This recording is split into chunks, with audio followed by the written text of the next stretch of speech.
হুব্বুদ দুনিয়া, দুনিয়ার মহব্বত অনেক বাড়বে, দুনিয়ার লোভ বাড়বে, খাবারের লোভ, টাকার লোভ, বাড়ির লোভ, গাড়ির লোভ, নারীর লোভ, এগুলো আমাদের জীবনকে ধ্বংস করে দিবে, কিয়ামতের আগের একটা আলামত। আর 2 নম্বর নবী বলেন ওয়া কারাহিয়াতুল মাউত, এরা মৃত্যুকে অপছন্দ করবে। কাকে? মৃত্যুকে অপছন্দ করবে। আলহামদুলিল্লাহ,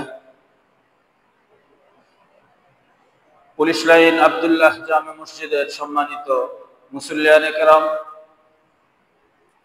আল্লাহ রাব্বুল আলামিনের দরবারে অসংখ্য শুকরিয়া যে মহান রব্বুল আলামিন আমাদেরকে পবিত্র জিলহজ মাসের কুরবানির পরবর্তী দ্বিতীয় জুমাতে আমাদেরকে মসজিদে আসার, দ্বীনি কিছু আলোচনা করা এবং শোনার জন্য তৌফিক দিয়েছেন। এজন্য সেই দয়াময় রব্বে কারীমের দরবারে দিল থেকে আমরা সকলেই সুউচ্চ কণ্ঠে শুকর আদায় করি, বলি আলহামদুলিল্লাহ। আল্লাহ পাকের বড় মেহেরবানি, কুরবানি পরবর্তী সময়ে আমরা জুমার নামাজ আদায়ের জন্য একত্রিত হয়েছি মসজিদের মধ্যে। কুরবানি আমাদের সামনে থেকে বিদায় নিয়েছে। সারা পৃথিবী জুড়ে অসংখ্য অগণিত মুসলমান, কোটি কোটি মুসলমান আল্লাহ রাব্বুল আলামিনের সন্তুষ্টির জন্য কুরবানি দিয়েছেন, কুরবানি দেওয়ার জন্য চেষ্টা করেছেন। কে কোন নিয়তে কুরবানি দিয়েছেন একমাত্র আল্লাহ রাব্বুল আলামিনই জানে। কি বলেন?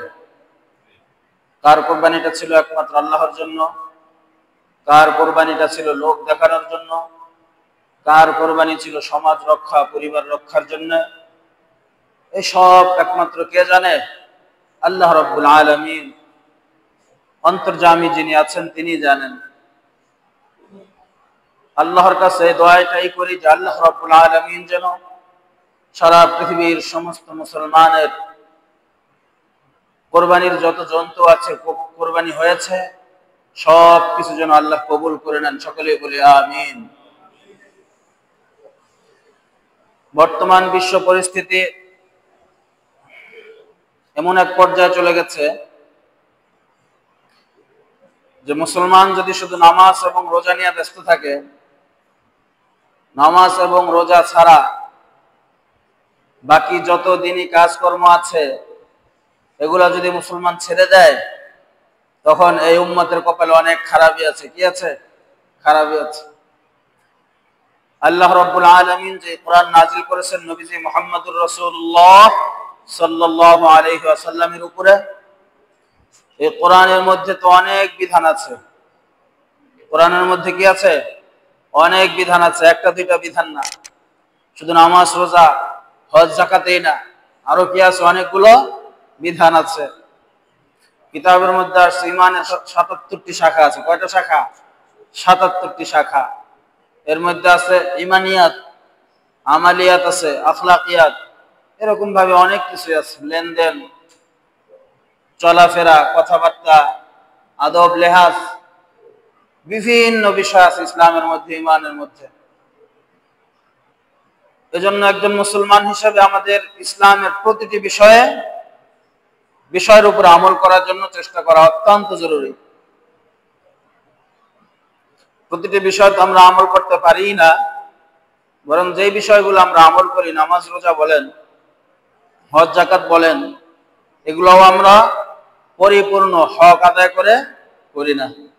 পরিপূর্ণ হক আদায় করে হয় না। কোরআন হাকিমের মধ্যে আল্লাহ রাব্বুল আলামিন বলেন, ইন্নী জাইলুন ফিল আরদি খলিফা। ফেরেশতাদের কাছে প্রশ্ন করছিলেন, পরামর্শ নিয়েছেন আল্লাহ, যে আমি দুনিয়াতে আমার প্রতিনিধি পাঠাবো। কি পাঠাবো? প্রতিনিধি পাঠাবো। প্রতিনিধি কাকে বলে? প্রতিনিধি বলা হয় যিনি অনুপস্থিত, তার কাজগুলাকে যিনি সঠিকভাবে আঞ্জাম দেয়, সে হয় কি? প্রতিনিধি। আল্লাহ রাব্বুল আলামিনের যে হুকুম আহকাম আছে, এই হুকুম আহকাম সমাজের মধ্যে, নিজের পরিবারের মধ্যে, নিজের দেশের মধ্যে, সারা দুনিয়ার মধ্যে আল্লাহর চাহিদা অনুযায়ী যে সমস্ত মানুষেরা বাস্তবায়ন করবে, ওই মানুষগুলোকে কি বলা হয়? খলিফা বলা হয়। এই মানুষগুলোকে কি বলা হয়? খলিফা বলা হয়। এজন্য সমস্ত নবীরা আল্লাহর খলিফা ছিলেন, প্রতিনিধি ছিলেন। নবীরা কি করছেন? আল্লাহর হুকুমগুলো সমাজের মধ্যে, দেশের মধ্যে বাস্তবায়ন করছেন। নাকি বলেন?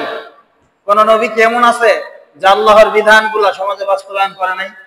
হ্যাঁ, এটা আমাদের ঈমান। সমস্ত নবী তার উপরে আল্লাহর পক্ষ থেকে যত বিধি বিধান আসছে সব কিছু পরিপূর্ণরূপে কি করছেন? আদায় করছেন। তো আমরা যেহেতু আল্লাহর পক্ষ থেকে খলিফা, নবীজি সাল্লাল্লাহু আলাইহি ওয়াসাল্লাম বলেন, বিদায় হজের মধ্যে সাহাবায়ে কেরাম প্রশ্ন করলেন, ইয়া রাসূলুল্লাহ, আমাদের কাজ কি হবে? আপনার ইন্তিকালের পরে আমাদের কি কাজ হবে?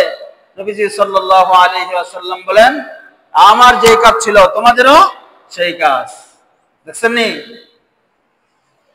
আপনি দোকানদার, আপনি রিকশাওয়ালা, আপনি মাদ্রাসা শিক্ষক, মসজিদের ইমাম, আপনি সরকারি কর্মচারী, আপনি অ্যাপার্টমেন্টের মালিক, যেই স্তরে আপনি থাকেন না কেন, আপনার উপরে নবীজির ওই কথা পড়ে গেছে যে সাহাবায়ে কেরাম, নবী বলছে, সাহাবীরা, কিয়ামত পর্যন্ত আনেওয়ালা সমস্ত উম্মতেরা আমি নবীর যেই কাজ ছিল আমার ইন্তিকালের পরে কিয়ামত পর্যন্ত আনেওয়ালা প্রতিটি মুমিনের কাজ হবে সেই কাজ। সেই কাজ কি? নবীদের কাজ, নবীওয়ালা কাজ।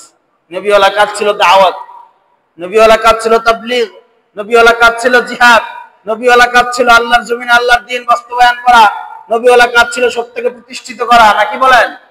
এই সব ছিল নবীওয়ালা কাজ। এই কাজগুলো আমাদেরকে করতে হবে।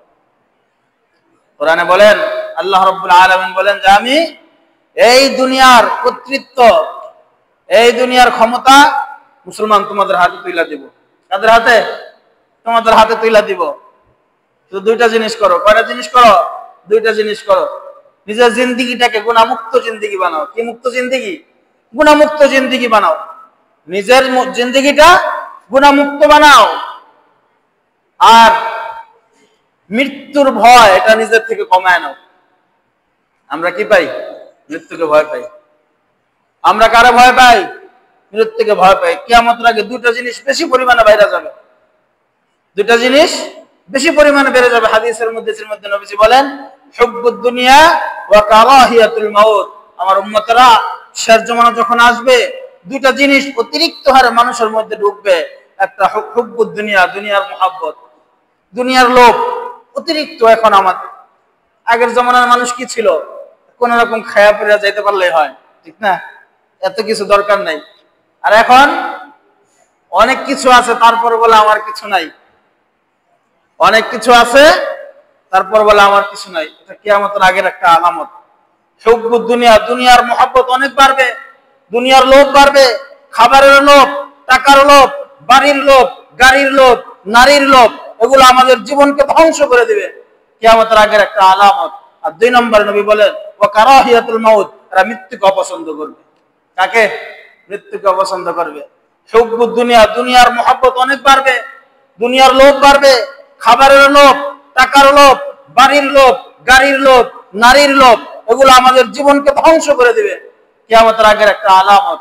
আর দুই নম্বর নবী বলেন, ওয়া কারাহিয়াতুল মাউত, এরা মৃত্যুকে অপছন্দ করবে। কাকে? মৃত্যুকে অপছন্দ করবে। ইসলামের সেই কিংবদন্তি সিফা সালার খালিদ ইবনুল ওয়ালিদ রাদিয়াল্লাহু আনহু, তাকে বলা হয়েছিল যে আপনার কাছে সবচেয়ে আনন্দের কোন বিষয় আমাকে বলেন। আপনার কাছে সবচেয়ে আনন্দের কোন বিষয় আমাকে বলেন। দুনিয়াতে মানুষের আনন্দের বিষয় কোনটা? বাবা হওয়া। কি বলেন? হ্যাঁ, একটা নববিবাহিত একটা যুবক যখন 1 বছর 2 বছর পরে বাবা হয়, তার কি আনন্দ। অথবা আর একটা আনন্দের বিষয় আছে, বাসর রাত, ঠিক না? খালিদ ইবনুল ওয়ালিদ বলে, প্রতিটি রাত্রে আমাকে বাসর ঘরে উপস্থিত করানো, অথবা প্রতিদিন আমার কাছে আমার নিজস্ব ঔরস জাতের এক একটা সন্তান জন্মদানের সুখবরের চাইতেও ইসলামের রাস্তায় আমি জীবন দিতে পারবো, এই সুখবর আমার কাছে বেশি পছন্দনীয়। সুবহানাল্লাহ। কি বল, তারা কি মৃত্যুকে ভয় পাইছে? মৃত্যুকে ভয় পায় নাই। আমরা মৃত্যুকে ভয় পাই। আমরা দুনিয়ার মুহাব্বত নিজেদের কাফন বানায় নিস, নিজেদের পোশাক বানায় নিস, দুনিয়ার মুহাব্বত। এজন্য এই উম্মতকে আল্লাহ রাব্বুল আলামিন বলছে, নবীজি বলে, দুনিয়ার মুহাব্বত, মৃত্যুর ভয়, এই দুই গোলামি যতদিন পর্যন্ত মানুষ না ছাড়বে ততদিন সারা দুনিয়ার অন্যান্য শক্তি মুসলমানদেরকে শিকলে পেঁচায় রাখবে, শিকলে পেঁচায় রাখবে। মাত্র 313 জন, কতজন? 313 জন নিরস্ত্র, পেটে খাদ্য নাই, গায়ে পোশাক নাই, সালাদ চট পরিধান করা, বস্তা পরিধান করা, পায়ের নিচে জুতা নাই। 313 জন দাঁড়ায় গেছে বদর প্রান্তরে। কাদের সাথে দাঁড়াইছে? মক্কার সেই অস্ত্রের সমরাস্ত্রে সজ্জিত 1000-এর বিরুদ্ধে দাঁড়ায় গেছে। তাদের মধ্যে মৃত্যুর ভয় ছিল না, দুনিয়ার মহাব্বত ছিল না। এই 313 জন মৃত্যু ভয়হীন, দুনিয়ার মহাব্বতহীন 313টা মানুষ যখন 1000 সশস্ত্র সজ্জিত বাহিনীর বিরুদ্ধে দাঁড়ায় গেছে, নবীজি সিজদায় পড়ছে, আল্লাহ রাব্বুল আলামিন এই 313 জনকে ওই 1000 সুসজ্জিত বাহিনীর বিরুদ্ধে বিজয় দান করে দিয়েছে। সুবহানাল্লাহ। এই বিজয় আমাদেরও আসবে, এই বিজয় আপনার আসবে, আমার আসবে, এই উম্মতে মুসলিমার আসবে। এই দুই জিনিস থেকে আমরা নিজেদেরকে বাঁচিয়ে চলবো। শুধু আমি না, আমার পরিবারকে ওই দুই সবক দিতে হবে। আমার সমাজ প্রধান যে আছে তাকেও এগুলো শোনাইতে হবে। আমার রাষ্ট্রপ্রধান যে আছে তাকেও এই দাওয়াত পৌঁছে দিতে হবে যে মৃত্যুর ভয় আর দুনিয়ার মহব্বত যদি কোন রাষ্ট্রপ্রধানের মধ্যে থাকে, ওই রাষ্ট্র কখনো কামিয়াবির পথে অর্জন করতে পারবে না, ওই রাষ্ট্র কখনো কামিয়াবির পথে যাইতে পারবে না। যতদিন পর্যন্ত রাষ্ট্রপ্রধানের কপালে আর হৃদয় দিলের মধ্যে মৃত্যুর ভয় থাকবে আর দুনিয়ার মহব্বত থাকবে, ওই রাষ্ট্রপ্রধানও ততদিন পর্যন্ত গোলামীর জিঞ্জিরে আবদ্ধ থাকবে। এটা ইসলাম বলছে।